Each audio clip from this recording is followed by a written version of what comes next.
Welcome to Bears on Tap, hosted by Quinten, Q, Krzysko, Sonny Verma, and the one and only Ron Luce. Bringing you all the news, analysis, and opinions on the charter franchise, Chicago Bears.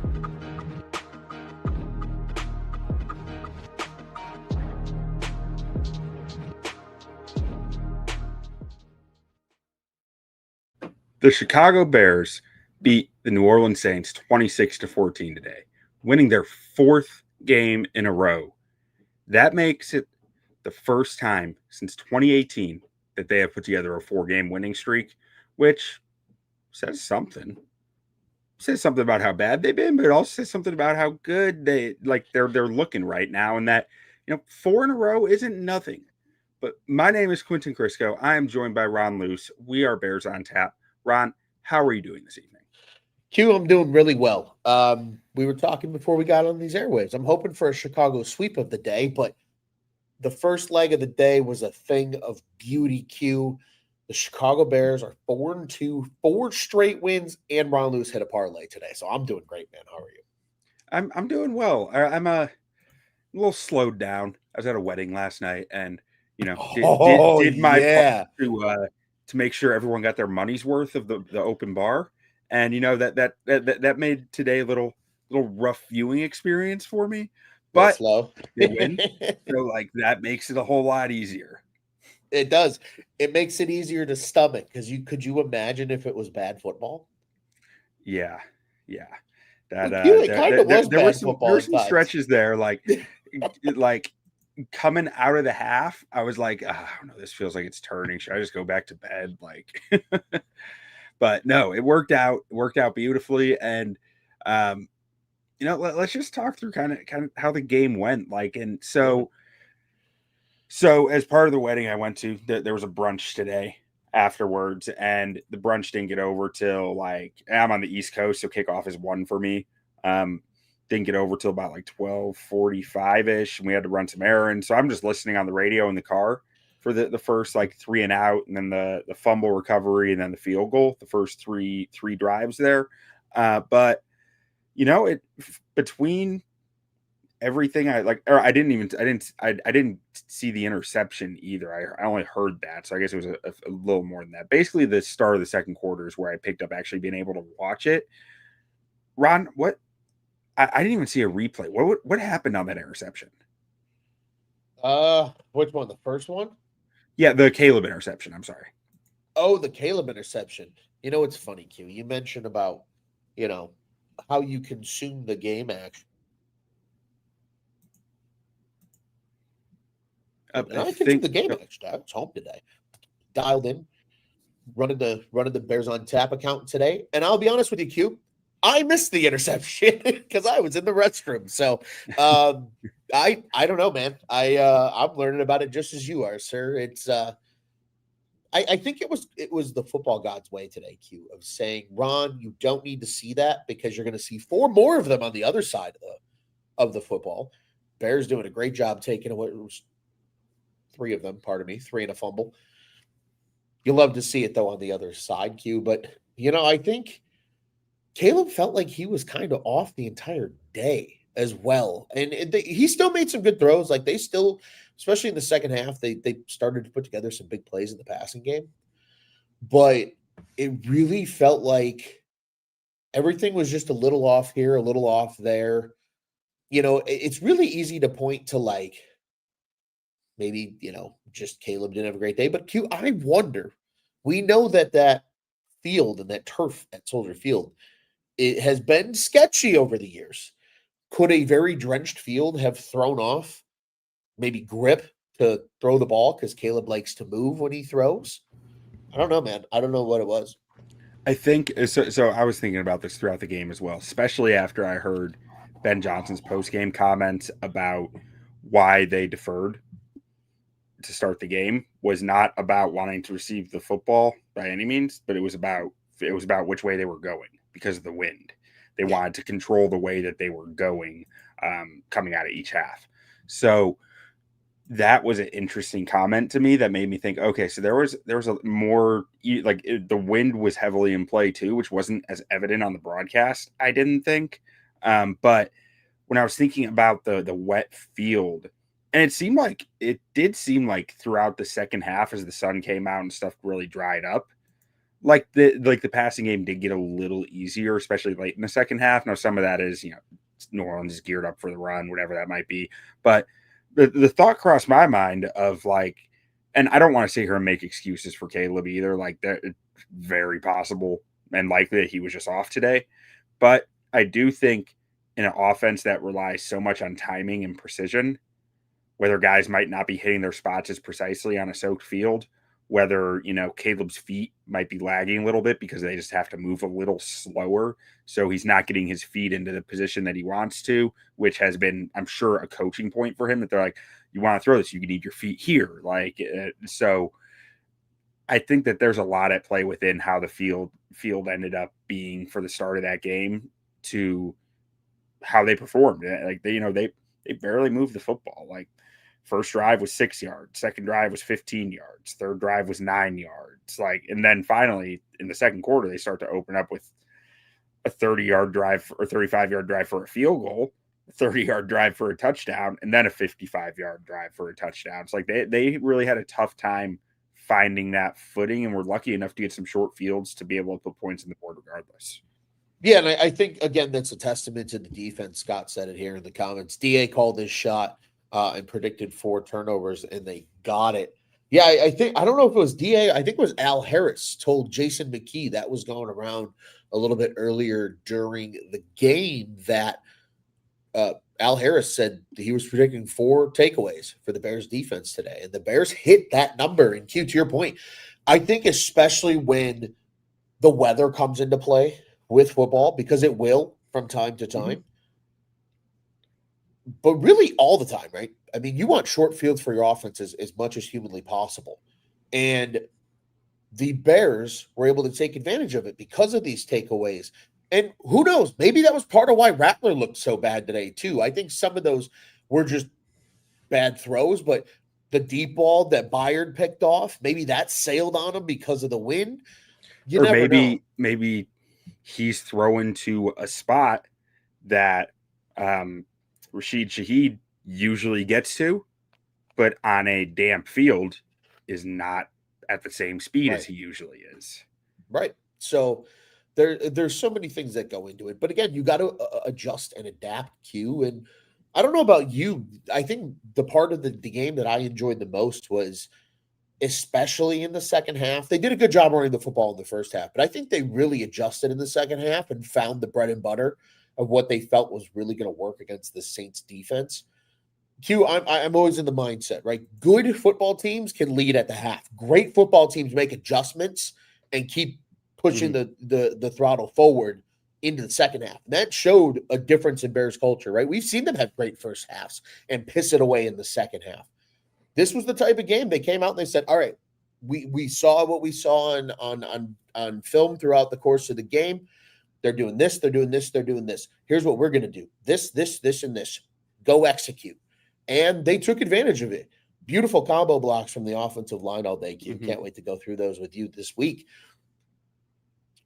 And it was both Kyle Monangai and DeAndre Swift were fantastic in the run game. They were able to control the clock a large majority of the day. And even though they required a lot of Jake Moody field goals to win the game, you controlled possession and you controlled the tempo of the game because you were able to establish a run in a way. That's the Ben Johnson rush offense, especially when you need it more than ever. In a game like today was a perfect example of that. It came through and delivered, Q. And again, I think there was some nervous Bears fans throughout the course of the game that, oh, here we go again. Here come the Saints. But they just settled right back in then after the Saints scored coming out of the half and said, we're going to control the rest of the football game. And they did that. They still won by 2 possessions. Just beautiful work all the way around. You know what the worst part about being a nervous Bears fan is? Who goes into like doom mode when stuff starts to go wrong? What's that? There's no way out, because if you don't go into doom mode next time and it doesn't end up okay, it was your fault. That's true. There's not like now it's superstition. Like you have to act like that now because that's why they succeeded. But I love that point about Rattler. Like why? Like because it's easy to overlook this as Spencer Rattler. He was like a 5th round pick or a 4th round pick, something like that.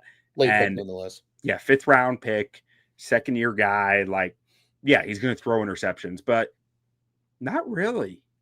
He has 6 interceptions in 13 career starts coming into today. And let's see, I so far this year he hadn't had a multi-interception game. He only had 2 multi-interception games as a rookie. 3 was his career high. The other 2 games where he threw multiple, it was 2 interceptions. So like this isn't a guy who has historically turned the ball over at a high rate. Makes me wonder even more how much that weather was and that field condition, more than weather. The previous weather's impact on the condition of the field impacted passing offense today. It did, and let's take it a step further, Q. I think that's why Al Harris came in being able to say they predicted 4 takeaways. This defense has thrived on taking the football away all season, even when they've been giving up a lot of yardage in the run game. That's how they've been able to shift the game, give this offense short field so they're able to capitalize and score and ultimately win football games. And another reason that I think the defense probably is going to enjoy these kind of games if we get more of them, Q, especially as these football games get more and more important when we enter a lot more of the divisional stretch of the schedule in the coming weeks. Yeah, this is the type of game where if your defense is already opportunistic and they take advantage of small mistakes, when the probability of a mistake occurring because of bad conditions, just naturally, right? Yes, both teams got to play in them, but when this defense is really feeling it, they're going to go take the ball away. And that was, again, a huge testament to the rhythm of this game. Yeah, it was. And, I think we are going to see over the next few weeks a true test of this defense's merit because, we have the Ravens and the Bengals coming up. Obviously, no Joe Flacco for the Bengals, but the Ravens are expecting to have Lamar Jackson back. And the Bengals with Joe Flacco look good against the Steelers. And Jamar Chase and T. Higgins are never a joke. Like those 2 are bona fide stud receivers. So I'll tell you what, I'm concerned about the cornerback room coming into these games because we saw Tyreek Stevenson go down with a shoulder injury where he was listed as doubtful to return. I mean, hopefully he's good to go for the Ravens game, but even if he's just more banged up, that's tough. Like I really think the Bears, if they're sitting there going, we believe we can make the playoffs this year and we want to try to max that out, they should probably be looking to add a corner because right now, like you're not going to get Jalen Johnson back to the end of the season at the earliest, like till the last quarter of the season. Nahshon Wright did some good stuff today. He had a big interception, and he's been a good player in run support, and he's been a good player in stuff near the line of scrimmage. It's more the deep stuff where it's been questionable. But with Tyreek more banged up now and Nahshon Wright showing the vulnerabilities he has shown, like, and this is nothing against the backups who came in, like Blackwell and McLeod, like they've been good enough when they've been on the field. But I just have I got this thought in my head last week, and it was like, it just made a lot of sense to me that I was looking for, what Dennis Allen was with the Saints for forever, right? Yep. Guys who were drafted there, he drafted them. He developed them. Those are his dudes. Alontae Taylor, the Saints cornerback, is a free agent after this year. He's having probably the best year of his career right now, but by PFF grades, historically, he's been a player in the 50s. But he kept starting for Dennis Allen, which when I see that tells me Dennis Allen believes this guy was doing his job right, even if PFF doesn't think that he was doing his job the correct way. So I think he's a guy who Dennis Allen might value. And I know he plays inside and outside at like a 50-50 split. Inside, I mean slot. Outside, I mean boundary, or like boundary or field, either one. That is something that I think is very valuable to Dennis Allen, a guy who can do both those things because he can be interchangeable and do a lot of disguising with. If I'm the Bears, I'm trying to go get Alontae Taylor because Dennis Allen likes him, developed him. He knows the scheme, and the Saints probably can't re-sign him because their cap situation is really tricky. That like they could re-sign him, but they have to do a lot of gymnastics to get there. Yeah, and I'm not sure Alontae Taylor is a level of player where we're going to go through these gymnastics to make sure we can do that. So to me, like that's a guy I think you can get for like a day 3 pick and plug into your defense pretty easily. 100%. And they got, if that's an argument coming from Dennis Allen that he would like to add him, you can turn to the Bears brass and say, you got to watch him today. Yeah. Like he showed up. He probably showed up more on the broadcast for concussion concern than anything else over the course of the day, but he had some big hits. You clearly can see what he brings in the run game. And that's, I think, to your point, Q, you mentioned about Nashawn Wright and why he's continuing to start. It's probably because of what he brings in the run game. Alontae Taylor, same kind of player. That's what I'm curious to see, Q. You really got to something that I was going to ask you about is, like, do we see the Bears make another trade deadline move? Like, Ryan Poles has shown he has no problem using the deadline to improve the football team, whether it's, to his advantage or not, right? Like they'll make a trade even in years they're not quote unquote buyers and really going for it. I feel like now more than ever, maybe is a chance for him to say, hey, we're going to try and get this team some playoff experience this year. We're willing to risk the 5th round pick or whatever it takes to go ahead and bring that kind of player in, especially when you have so many injuries in the secondary. Yeah, and I think there are 2 schools of thought with it, right? Like you can, if you're saying it's too early to be giving up draft capital with this team, unless it's a guy who's giving you contract control for the future, but that's going to be costly, right? Like that is what drives up trade value is that it's the player's good, obviously it will, but if the player's good and cost controlled for multiple years, that's where it starts to get pricier, where you're talking like a day 2 pick for a guy who, who has good developmental traits, like Chase Claypool is an example, right? You had a year and a half of contract, and he's a high attribute athlete with upside. Obviously, that worked out about as poorly as it possibly can, but that one makes more sense to me from a value standpoint to be costlier. Now, a guy like Alontae Taylor, who's on the contract year, similar to like Montez Sweat, I don't think if Montez Sweat had multiple years of control when the Bears traded for him, I think they're giving a first for him. Because like that's just, but instead, because he was in that contract year, it only costs a second because the Commanders were sitting there going, well, we're going to lose him for nothing if we don't get rid of him now. And I think that's kind of where the Saints are sitting with Alontae Taylor. So I think that is the second school of thought, is trying to find that guy for the day 3 pick who isn't that high end caliber player, but helps you just get over the hump this year, but might not even be here long term. Is a quality enough player that even when they move into a depth role, they're better than most depth in the NFL, right? A guy who's serviceable and can get the job done while you have a depleted group. Yeah. Yeah. Now, I think if we see that, like, if they make a move for a guy who's more cost controlled, it's not going to be a corner, I don't think.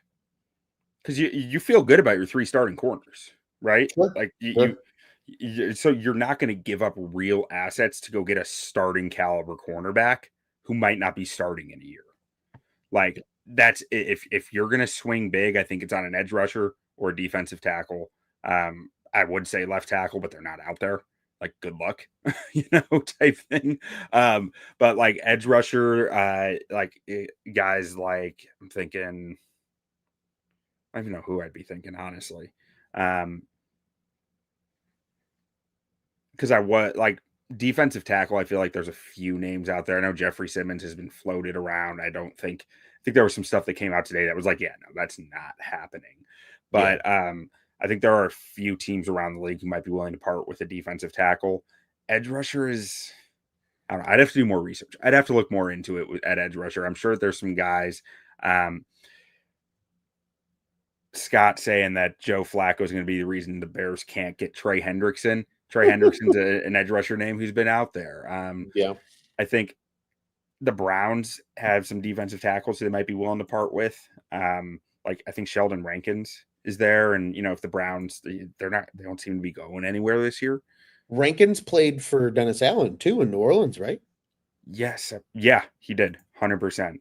I think he's with the Browns still, right? Let's find out.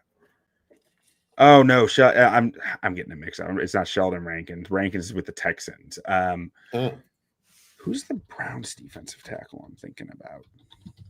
Let me find it. He's having a great year. I just can't. I always get like him and Sheldon Rankins mixed up. Let's see. Malik Collins. That's what I'm thinking. Malik Collins. Having a very good year for them, maybe. But also, if you're going to get. Oh, that's tough, though. Defensive tackle gets tough because, like, you do have a stable of defensive tackles right now. Yeah. I think D end is the position that's truly more of need right now. Yeah, it would have to be edge rusher. But are they going to do that, though, especially now that Montez Sweat is continuing to play better? I know the box score numbers aren't necessarily there, but he was a menace again today. I think he played great today. Yeah, and frankly, I was saying this to some friends post game. Like, the run defenses look really good the last few weeks. Yeah. And when the run defense is taking care of business, Dennis Allen has shown, not just in previous stops, but now in Chicago, he can manufacture pressure as long as his big, beefy defensive ends are doing their job in the run game and the defensive tackles are doing their job in the run game and the linebackers are getting downhill instantly like they have with Edwards back out there and Edmunds both doing it. And shout out to Tremaine Edmunds, man. He is playing the best football of his career by far right now. And I think a big part of that is I think they are simplifying the game for him. I think they're condensing his responsibilities down. And I think that's helping him a ton, just use his natural gifts. Yeah. I think he just also fits what Dennis Allen can do with his system, right? Like, in theory, most defensive coaches can get something out of a player, right? Whether it's this tendency or that tendency based on their scheme. I think Dennis Allen is getting more than just like one of those traits. And that's a huge reason why he's been successful. We've seen him be a huge part of taking the ball away as almost kind of a Tampa 2 linebacker at times because Dennis Allen runs a lot of weird shit like you and I have talked about a number of times, Q. So I really think, again, it's a credit to Dennis Allen when you look around the team and you say he's getting arguably some of the best football out of many of the key pieces on this defense that they've invested a lot of money in. And that's encouraging because you need those guys to step up and be your stars on that side of the football. They're a see ball, get ball defense, right? Like they are. I think Dennis Allen has preached to guys since he got here. I'm not going to chew you out just for getting beat. I'm going to chew you out for not following your rules and getting beat. But if you fly down the hole because you see the ball going there and it goes someplace else, like, and the guy bounces it, you did your job, right? Like, and I'm not going to be upset that you were aggressive to get there, because the opposite end of that means they're getting 2nd and 5, 2nd and 3, and we can't play defense like that. We need to dictate on first down because we need to get to 3rd and long because that's where we create magic. So like they're gonna give up chunk plays on first down and 2nd and short, but it's all under the idea of if we can get them into 2nd and long once, we believe we can get them to 3rd and long, and we believe we can get the football and eat at that point. Like that's the way I see Dennis Allen's defense, which is like for a guy like Edmunds, he's never played in that type of defense ever. He's never been in that, and I think that is something that because I've never thought of Edmunds as like this, like Brian Urlacher was a very high IQ player, right? Like he saw the game in a special way. I don't think Edmunds sees the game that way. So when you can cut that down for him and just say, this is your area, this is your read, see ball, get ball. It's worked out well. And it's like, frankly, I'd never seen him stack and shed an offensive lineman like I saw him do against the Commanders. That was the biggest knock on him as a player. He has all the size and the traits to be a true stack linebacker, but he doesn't do it. And he's doing it right now, which is so impressive. Yeah. Again, Dennis Allen getting the most out of these guys, and they're playing at a crazier level, right? And I think you'll understand what I'm trying to get to here, Q. But as a defensive player, because I was one a long time ago in my life and only for a short amount of time, but you really are you want to be aggressive and fly around because that's fun. And when defenses are having fun, good shit happens in terms of takeaways and big stops. And, in Dennis Allen's case, he almost conditions, dare I say, literally and figuratively, his defense is to say, you have to suffocate on early downs because then we get to have a lot of fun when it gets to 3rd and 12. And that's what you guys want because somebody's either getting a big play on a sack or something like that, or we're getting a takeaway because we're generating pressure and we're forcing the quarterback's hand sooner than he wants to. Because we're extremely unpredictable and good at creating chaos on money downs. Like exactly. I think that's what it all comes down to, right there. And I almost feel like some of the aggression that he has players play with is what feeds into that unpredictability because it is unpredictable. Like but that's where like there is a discipline that needs to come with that, which is where I think was really, or I don't think that's what was biting the run defense for the first few weeks. I think the first few weeks was, I think the defensive linemen are very read intensive. And I think that they were just slow on their reads the first few weeks because that's the more I racked my brain, I was like, they've got a bunch of big, powerful guys. Like they should not be this bad on run defense unless they are just a step behind in some way. And I think they were a step, like there was always someone was a step behind, but it feels like the cohesion of that group has really started to grow the last few weeks. Absolutely. It's been fun to watch. Yeah. But Ron, why don't we go ahead and get into our first segment here?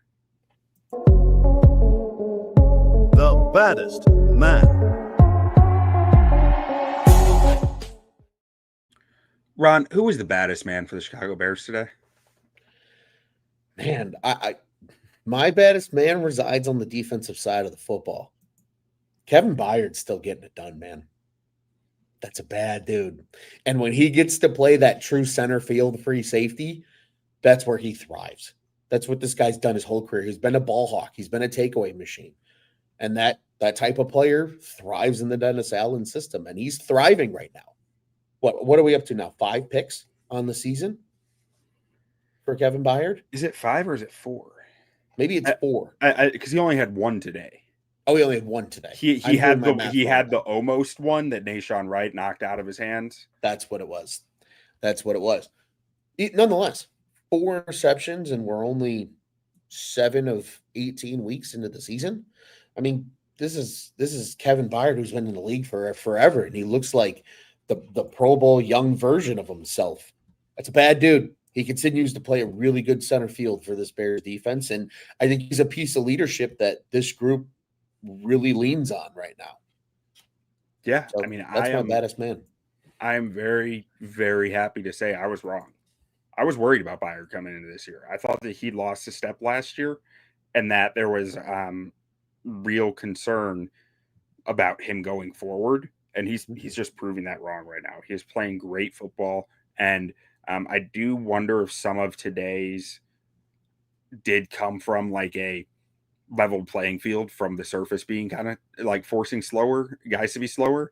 But that's fine. That's football, right? Like you'll take it. And I think that even outside of today, he's been playing great ball, and it's well deserved from him. Now, quick question here from Scott. Scott's asking if we think a 3rd round pick could get you Carl Granderson. I think it just depends on the Saints how they see Granderson in their future. Because I do think that they are a team who doesn't think they're as far as everyone else thinks they are from being good. When you look at some of the youth they have, I do think that there is a chance that they could, in their minds, be saying in a year or two, we could be pretty good. If they think Carl Granderson fits in that timeline, I think a 3rd might be not enough to pull them from them. But if they think, this guy's getting a little up there in age, I forget. Let's see how old he is. Granderson. So he's 28 years old. If they're thinking like, yeah, it's going to take us 2 years to turn this thing around. He's 30 by then. Let's see if we can get something for him. Then, yeah, maybe you could. I do think there'd be a pretty decent market for Granderson. But also, I believe that there were some off-field issues when he got drafted. That that's just always a thing with the McCaskies. You know, like that's always a question mark that I think would have to be asked to Granderson. I believe, probably need to be fact-checked on that, but I believe there was something there with Granderson. Now, for my baddest man, I mean, I'm tempted to go with Scott here, where he's saying Swift, 19 carries, 124 yards. Swift has looked so much more decisive these last 2 weeks. And I do think a big part of that comes down to the run blocking is giving him clear reads. I think that Swift is a running back who, when you give him easy answers, he can take the easy answers. It's when the view isn't so clear that the hesitation comes and he's not getting downhill and making some questionable cuts. Now, I say that because my baddest men today are the entire run blocking unit, man. I mean, you got to give it to him. And I'd love to give it to Swift alone, but like, I think the run blocking they deserve their flowers, right? And this isn't just O-line. This all 9 guys who are run blocking on every run play. Kudos to them. They are doing an outstanding job. Overall, the Bears today rushed for 222 yards on 40 carries, 5.6 yards a carry, 2 touchdowns, multiple runs over 20 yards. Like that's a day. That is a day to be proud of as a blocking unit. And like, I guarantee you, Dan Roshar is, he's sitting down with like a cup of scotch tonight and just like smiling because that was a great day from the run blocking unit. 100%. And Q, I think on top of the line and everything, I think this is the first game that felt like, oh, that's the Ben Johnson offense. Because this offense does thrive when it pounds the football and can run the football. They want to dictate pace, right? You hear commentators, you hear analysts talk about the timing of the Ben Johnson offense, and everything's timing.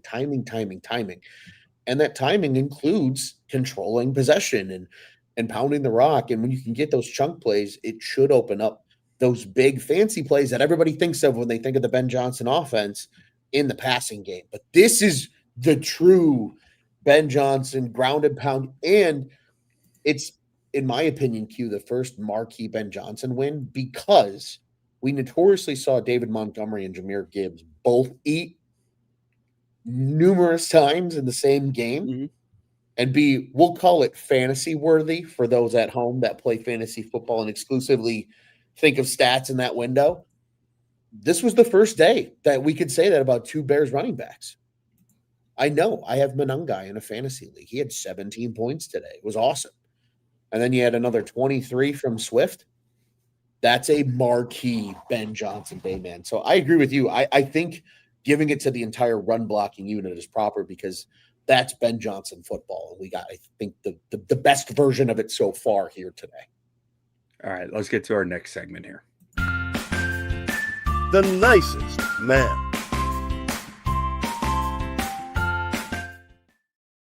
Who's your nicest man for the Bears today, Ron? Oh, man. This one's tough. This one is decisively tough. Maybe Rome Odunze? Couple drops. He still had an okay day, but I think the entire passing game as a whole was off. He's really the only one I can look at. I think DJ Moore had arguably his best game as under Ben Johnson so far. Luther Burden got involved again after not seeing a whole lot of him. We got to see a little bit more of Colston Loveland. I think Rome was maybe the only one because I think there was a couple more opportunities for some big plays from Rome and things just didn't work out. So it's a hard one to pick because I don't think they played. I think they played a good football game overall. He's the easy one that I can think of off the top of my head. Yeah, 6 targets, only 2 catches. He had a contested catch that a lot of people think thought he probably should have come down with. I tend to agree with that. And part of that is just because we haven't seen him come down with a lot of contested catches as a Bear. And that was one of his selling points coming out of Washington, was how good this guy was in those moments. So like it's been something we've been waiting to see it. So like each time it happens and he doesn't come down with it, it becomes like more and more intense of like, well, when are we going to see that? And it's not like, I think Rome has proven to be a lot better in other areas of his game than we thought in his draft profile, like from a separation standpoint and a route running standpoint.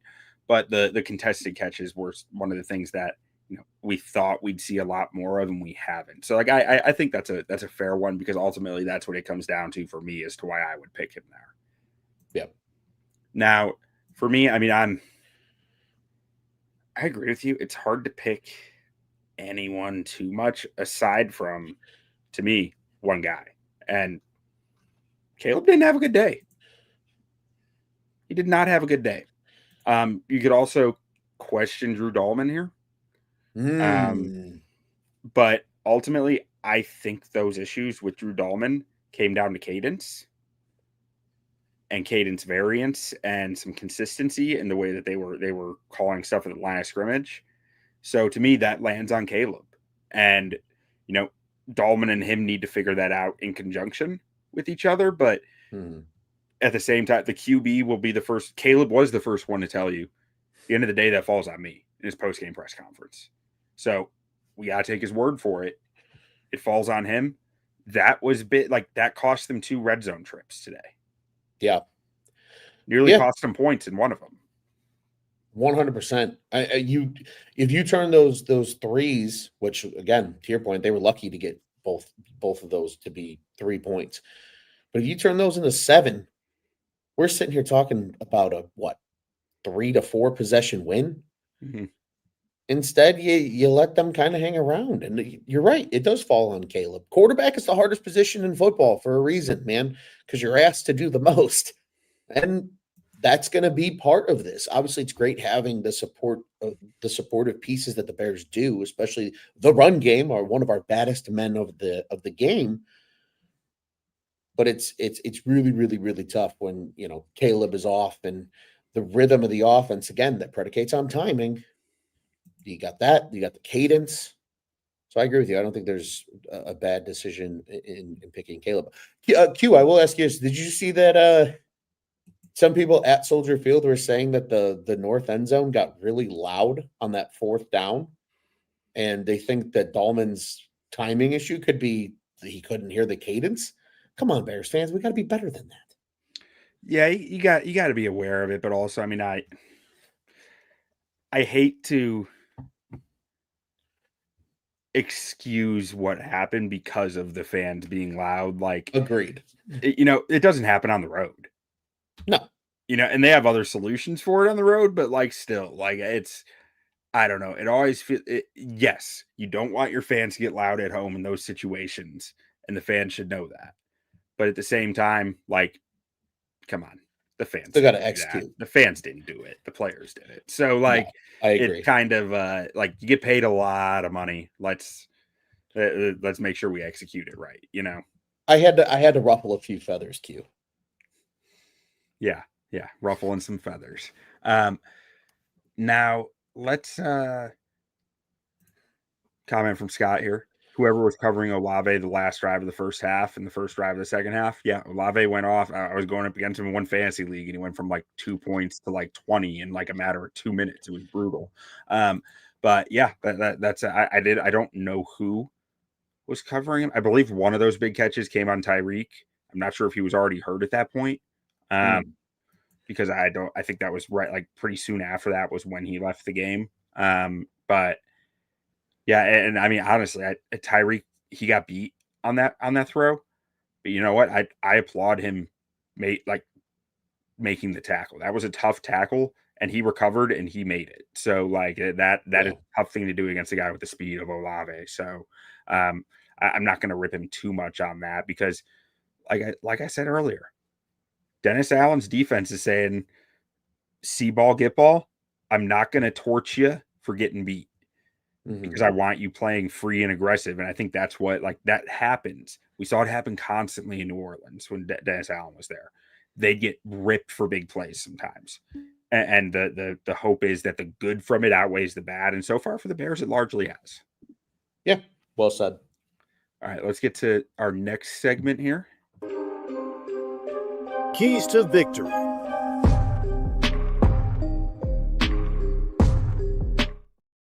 All right, this is the point in the show where we review the keys to victory that we laid out in our pregame podcast and wrote up over at ontapsportsnet.com. Every week, we'll put them out in an article for what the Bears need to do to win this game. And Ron, our first key to victory here was to take care of the football and hit the layups. So purely offensive. How do you think this one went today? I think they largely took care of the football. I mean, outside of Caleb's lone interception, for the ball being as slippery as it was early in the game, the Bears didn't turn it over with a fumble as the Saints did. So I think in that aspect, they did fine. Like, yeah, sometimes you're going to turn the ball over, but when you win the turnover battle 4-1, you can stomach the one. But I think from a taking the layup standpoint, Q, there were some layups that might have been missed today, and I don't know if that's weather related, but in the run game, they took the layups that were there. And that was a big reason why they won the game. That's fair. I didn't even think about it that way because for me, that key was mostly on Caleb. It was about hitting the layups because we'd seen him recently miss those a fair amount. So in my mind, it was more that. So I agree. In the run game, I think they hit the layups all day. But in the pass game, I still think that I have to review all 22 to really see. But like it feels like they missed some today. Q, I will tell you what, and this is something that I think a lot of football fans don't fully understand. You will completely change your narrative about a game when you watch it in all 22. Mm-hmm. And I'll tell people Thursday Night Football. There's the alternative broadcast if you're watching on Prime, where it's the all 20 kind of 22 view. It's like the Madden view is what I call it. That's kind of what it looks like. Watch it. You will never watch football a different way in your entire life, or at least never want to. Yeah. There's so much that's missed and understood. And sometimes you can find that, it's not all one guy or not all this or something wasn't as brutal as it originally looked because you're able to see everything. So I agree with you, Q. We'll see when we watch the all 22. Yeah. Football is the most mysterious sport there is because when the quarterback lets go of that football, probably about 60% of the time, you have no idea what the camera's about to pan to. You just don't. So the next key that we had here is to force third and longs. And I think they did an outstanding job of this today. They got New Orleans into a lot of third and longs, held them to 3 for 10 on third downs.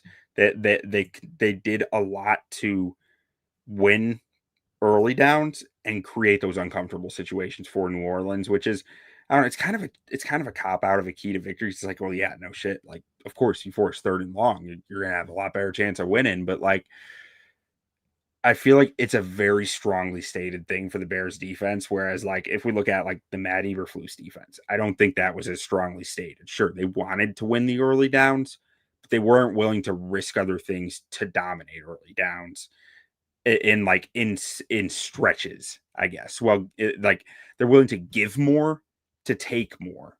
So, like, I thought they did an excellent job of this, and they really didn't give a lot, largely thanks to, I think, the field condition, Spencer Rattler.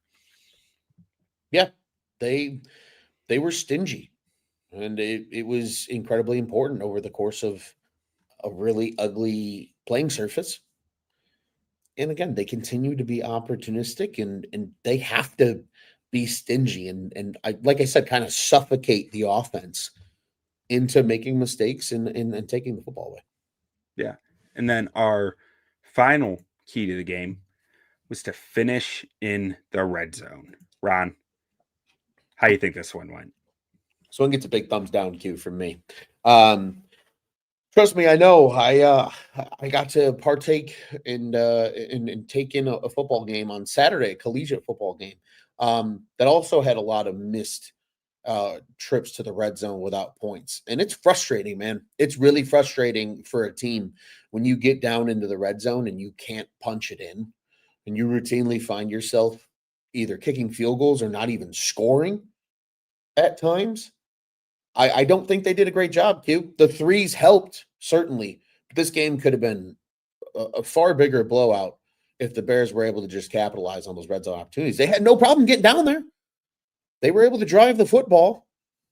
They had short fields over the course of the day, but a lot of the times they would get close, and then one or two mistakes would kill them and force them to take what they were given. Yeah, I mean, I agree. I think this one that they did not execute well, which now it makes sense that the other two hit, because usually if 2 out of 3 hit, it's like, okay, you're doing good, right? But like this third one was a big fat L in my mind, where they still have a lot to figure out in that red area to clean up that execution. But everything else seems to be coming together, and I think that if everything else comes together, that will in time too. So I'm not like overly concerned about it, but it's got to happen sooner or later. Absolutely. And then we did have a bonus key in here, because this one, it's not really a key. It was just a fun talking point. And that was just, don't let Spencer Rattler get his revenge. So if you're not aware, Caleb Williams took Spencer Rattler's job at Oklahoma. Spencer Rattler was the Heisman favorite coming into that season. Sure was. Some 5-star recruit with painted nails comes in the building and steals his job halfway through the Red River rivalry game and mounts a miraculous comeback. Spencer Rattler never plays another snap for Oklahoma. This game mattered to Rattler a lot today, and just it was not letting that become a driving factor for him, or not letting him get into a comfortable headspace enough to start really vibing on that. And they did that today very well, I think. Yeah, 100%. It's a great talking point. I think, they mentioned it very briefly in the broadcast that they kind of said they have a cordial relationship. Like, they're not buddies. I mean, like, I don't know what happened or what occurred, but yeah, there probably was a little bit extra steam in Spencer Rattler here today because of that. Because, yeah, like, talk about a way to lose your job. This is like, that was up there with Tua coming in for Jalen Hurts in the national title game in Alabama, winning the whole thing. Yeah. Right? It was the same kind of vibe. It's the Red River rivalry. Oklahoma's losing. Caleb comes in and they come back and win the football game. I believe that game was in Austin too. Yeah, I think so. Yeah. So on the road, like, that's a marquee win to have as your first collegiate appearance for Caleb Williams. And like you said, he took it and ran away with it. And Spencer Rattler ended up transferring out before eventually getting to the NFL. So, yeah, it's good they didn't let that steam get to become a fire, because it would have made for some real interesting Monday morning quarterback discussion from the Bears faithful if it was the shoe was on the other foot. It absolutely would have. Yeah, I know. During draft season, when Caleb Williams was under the draft microscope, there was an article that came out about his time at Oklahoma and USC, and it was talking about, like, when he got there, he was constantly asking Lincoln Riley, like, what do I have to do? What do I have to do to get to be playing? And like, there was some kind of almost arrogant sounding quotes within of like, I know I'm better than him. What do I have to do? And like him like showing up to the facility at 5 a.m. every morning to get the work in ahead of time, and like to do anything he could to be on the field. And eventually during that Red River rivalry game, that's where it all came to a head. And Rattler was struggling some in that year, at least relative to his previous year where he was really good, because this was Rattler's second year as a starter.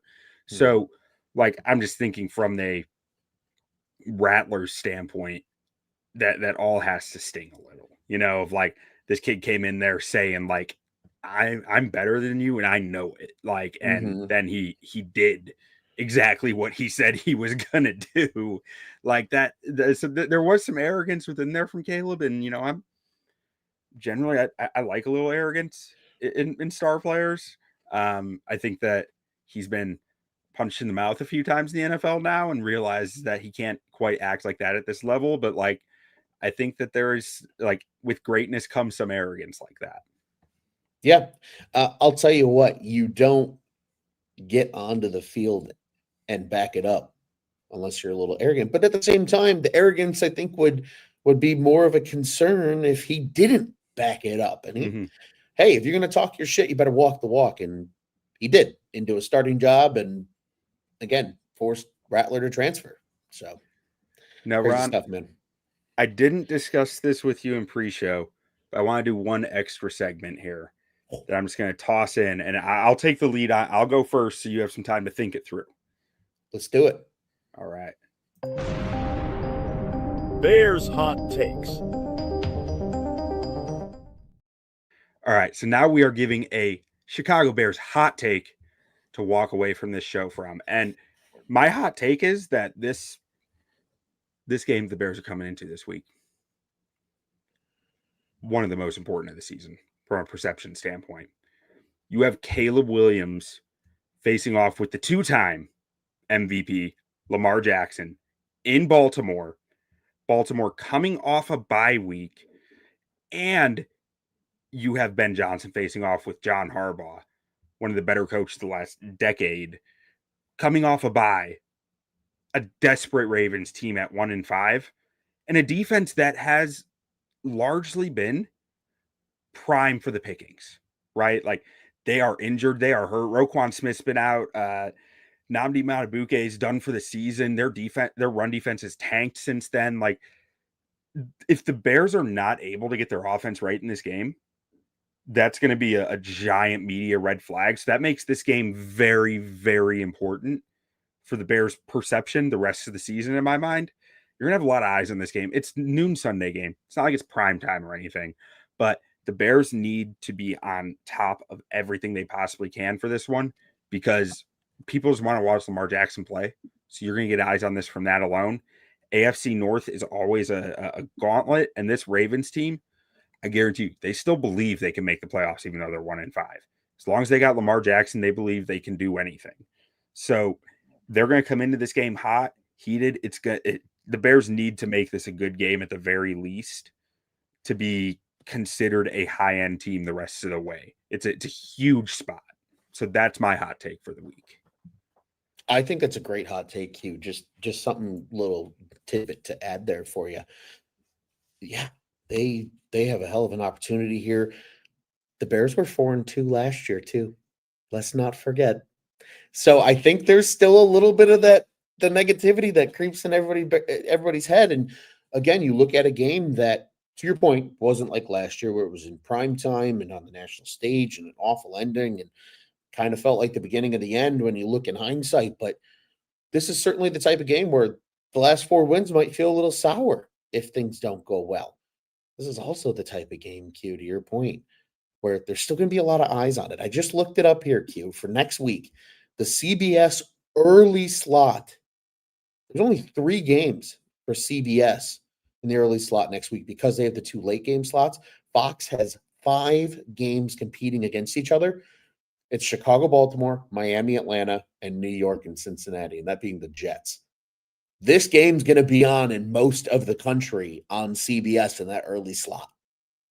So if you think that this game isn't high pressure, to your point, Q, and could really dictate this season, I actually agree with you here, my friend. I think it's a great call because it's going to be a highly judged game amongst the NFL. And I think the Bears are going to have to play a shootout, which is why there's going to be so much on Caleb and Ben in my mind. I like it. Q, I've got a good hot take, actually. This one might be a little inspired from this last game. And there were some inklings of it in my mind already starting, a few weeks ago.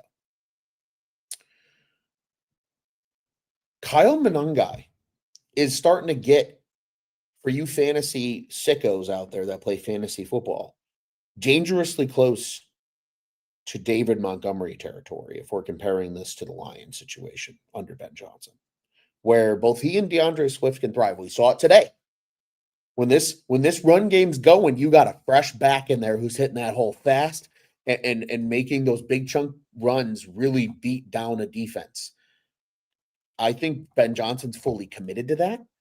You're going to need to see a lot of that if you're going to go on the road and beat Baltimore, who, to your point, Q, and your hot take, is one of the most desperate teams in football right now, considering the expectations they had entering the season.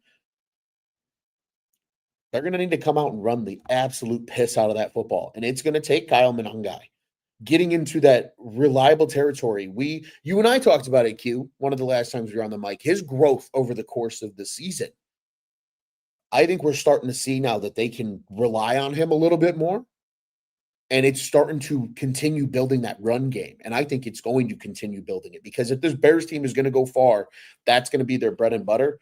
Kyle Monangai is getting into more 1A territory than 2 territory, in my opinion, as the season moves on. Interesting. Yeah. I mean, I agree, though. I've been saying for the last 3 weeks going into that Washington game, it was like his role is going to expand here because he started to prove more in pass pro. And from there, it's like his ability to just be on the field increases a ton because of that. So I think we saw that today. We saw it last week against Washington. And today we saw more of the fruits of that labor coming to fruition where it's like it's working. They're getting somewhere because of that, or he's getting somewhere because of that work he's putting in, and he's seeing results now. It's Eric Bieniemy coaches these guys hard. Eric Bieniemy is not an easy coach. He coaches them hard, but when they're winning like this, it's easy to push them. And I think we're seeing them getting pushed a lot, and they are buying in. And there's nothing more dangerous than a bought-in group. I'll tell you what, I've seen what good running backs look like, and especially bought-in running backs, and they play on another level compared to what their median is. It's going to be a fun room to watch, man. Even Roschon Johnson, I noticed still a little post somewhere in the world of X earlier today that said it might have actually been our friend of the program, Mr. Brendan Shagru, who said that every time Roschon Johnson gets the football, it feels like he gets a first down. I think we're going to see Roschon Johnson's role increase somehow, some way, because Ben Johnson did go 3 running backs deep every once in a while. Mm-hmm. Maybe there's a situation where he's, again, these guys are getting coached really hard. Bieniemy is a motherfucker as a coach. Yeah, he is. But Ron, I think that's all we got for this show. So why don't we close this thing out with a bear down, and we will talk to everyone in a few days. Bear down, baby. Bear down. Thanks for watching.